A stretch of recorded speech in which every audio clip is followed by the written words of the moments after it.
Hello world, this is James coming at you with a demo for Muckraker, a simple game built in vanilla JavaScript. So this game I built when we were first learning vanilla JavaScript at the Flatiron School. I got really excited by functional programming after working on Ruby and Rails for 6 weeks. And I think the first week of lectures we had this exercise where we were using event listeners to add and remove emojis from a list. And I was thinking about it and I thought a little bit of extra JavaScript could turn this into a fun game. And so let's go look at it. This is Muckraker. You generate a little field of poops and bombs in our analogy for a horse stall. And the way the game works is you click on your poops and you click on a bomb. And so the mechanics are you want to clear the field. And when you click on a poop, it deletes itself and one random bomb. And when you click on a bomb, it deletes itself and all of the remaining poops. And so you want nothing on the field. So you gotta click on your poops until you have one bomb left, and then get rid of that one to win. Okay, so fun, simple. One thing that I really like is I built a way so that when you generate the field, it calculates based on your window size how many elements are going to fit, and then adds those in. So every time you regenerate, it figures out exactly how many would fit, and if I give it just a little bit more, maybe that'll work. Boom. Okay, so let's go look at the code.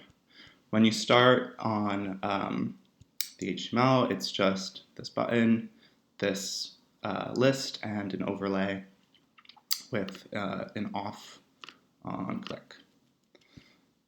Alrighty, and now let's go into the JavaScript. So here we go. This is basically just a little walkthrough. So when you generate your field, we grab the button and we grab the field list. Then we make a field. It deletes any items that are remaining on the list. And then this is how we solve for how many list items are going to fit given the dimensions of the window.